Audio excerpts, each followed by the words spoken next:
Wakati muda wowote Rais wa Jamhuri ya Muungano wa Tanzania akiwa anatarajiwa kutoa au kupendekeza jina la Waziri Mkuu wa Jamhuri ya Muungano wa Tanzania, miongoni mwa watu wanaotajwa kwa yawezekana wakawa watu ambao wanaweza wakashika nyadhifa hiyo, sambamba na hao pamoja nao ni Tulia Ackson, Paul Makonda, Kitila Mkumbo pamoja na Doto Biteko.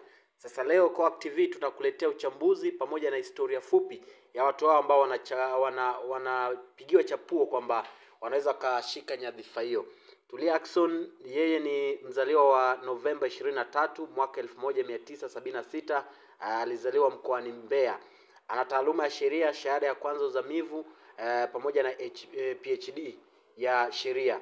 Amewahi kuwa spika wa Bunge la Jamhuri ya Muungano wa Tanzania kuanzia mwaka 2022 mpaka 2025, lakini pia Oktoba 2023 alichaguliwa kuwa rais wa International Parliamentary Union IPU na akawa mwanamke wa kwanza kutoka Afrika kushika nafasi hiyo.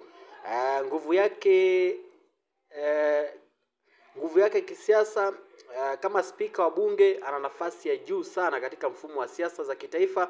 Ana uelewa mzuri wa taratibu za bunge, sheria, utawala wa taifa. Uchangishaji wake kwenye taifa la kimataifa IPU unaonyesha mtazamo wake wa kimataifa, na huenda kwamba kwa utu na hadhi anaweza kuonekana kama kiongozi anayeweza kuamua kuingia serikalini kwa ngazi hiyo ya juu.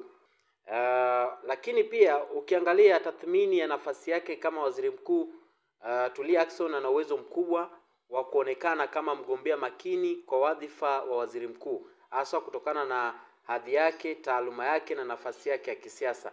Hata hivyo, kama tetesi, bado kuna masuala ya uzoefu wa utendaji wa serikali ya kila siku, na uamuzi wa chama na rais utaamua mengi. Kwa hiyo nafasi yake ikionekana kuwa kubwa, lakini si hakika kuwa ndiye anayepata uteuzi. Hizi bado ni tetesi. Hapo nimekupitisha kwa ufupi zaidi. Mwingine ambaye anazungumzwa zaidi katika nafasi hiyo ni Paul Christian Makonda, ambaye ni mbunge wa jimbo la Arusha mjini, lakini historia yake fupi, alizaliwa Februari 15 mwaka 1982 mkoani Mwanza. Amejipanga kisiasa ndani ya CCM akiwa mkuu wa mkoa wa Dar es Salaam, ambapo alikuwa mkuu wa mkoa huo kuanzia mwaka 2016 hadi mwaka 2020. Mnamo Oktoba 2023 aliteuliwa kuwa katibu wa NEC wa CCM kwa masuala ya uenezi na mafunzo, kwa maana ya kwamba alikuwa mwenezi wa CCM taifa. Ana uzoefu mkubwa wa kutosha wa siasa, hususan wa kuhamasisha. Ni miongoni mwa viongozi ambao wana hamasa kubwa. Umri wake ni mdogo ukilinganishwa na baadhi ya wanasiasa wakubwa, hivyo anaweza kuonekana kama sehemu ya kizazi kipya cha uongozi wa CCM, jambo ambalo katika muktadha wa kisiasa unaweza kuwa faida kubwa. Ameshika nafasi za juu ndani ya chama kama mwenezi na kiutendaji kama mkuu wa mkoa. Hii inaonyesha kuwa anaweza kueleweka kuwa mteule wa nafasi ya juu ya waziri mkuu. Miongoni mwa changamoto ambazo zinazungumzwa, Makonda amekuwa akikabiliwa na tuhuma kuhusu utendaji wake kama rasi. Mfano, Tume ya Haki za Binadamu wamekuwa wakimzungumza sana.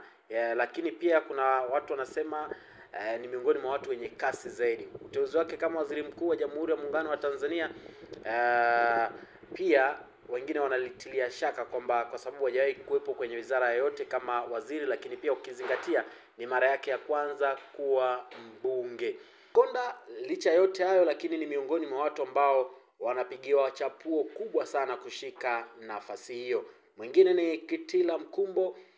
Kitila Alexander Mkumbo alizaliwa Juni 21 mwaka 1971. Ana taaluma ya juu PhD katika saikolojia kutoka chuo kikuu cha Southampton ya nchini Uingereza. Ana uzoefu wa kielimu, profesa na mwandishi wa hakiki, na kisha kuingia serikalini. Aliteuliwa katibu mkuu wa Wizara ya Maji na Umwagiliaji mwaka 2017. Mnamo mwaka 2020 alipata nafasi ya kuwa mbunge wa jimbo la Ubungo. Mapema aliteuliwa kuwa waziri wa viwanda na biashara, kisha waziri wa nchi ofisi ya rais, mipango na uwekezaji. Nguvu yake kisiasa ni mtaalamu wa kitaaluma, inaonyesha kuwa ana uwezo wa kuelewa sera za kitaaluma, uchumi na uwekezaji. Hii ni faida kwa nafasi ya utendaji kama waziri mkuu. Ana uzoefu wa utendaji wa wizara na ofisi ya rais. Hii inaonyesha anaelewa mfumo wa serikali ya muungano. Mbunge na waziri, ameonyesha kuwa anafanya kazi za kisiasa za kiutendaji.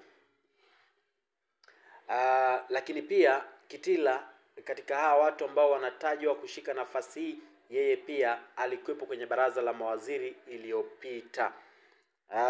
Sambamba na hayo yote, hii bado ni tetesi tu kwamba anaweza akachaguliwa au asichaguliwe, lakini ni miongoni pia mwa watu ambao wanapigiwa chapuo. Wengine ni Doto Mashaka Biteko. Doto alizaliwa tarehe 30 Disemba mwaka 1978 wilaya ya Bukombe mkoani Geita. Ana PhD ya ualimu, lakini pia ni mwanasiasa, mbunge wa Bukombe tangu mwaka 2015.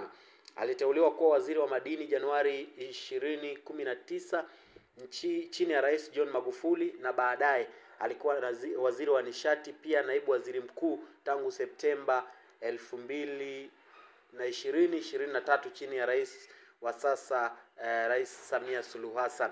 Lakini huyu pia historia inaturudisha nyuma, akiwa chuoni pia aliwahi kuwa rais wa serikali ya wanafunzi katika chuo kikuu cha Mtakatifu Agostini cha Tanzania SAUT, na ambapo alichukua shahada ya kwanza ya ualimu. Uzoefu wake wa wizara muhimu, madini na nishati, na pia nafasi ya naibu waziri mkuu, hii ina ishara ya kuwa yuko karibu na wadhifa wa juu katika serikali.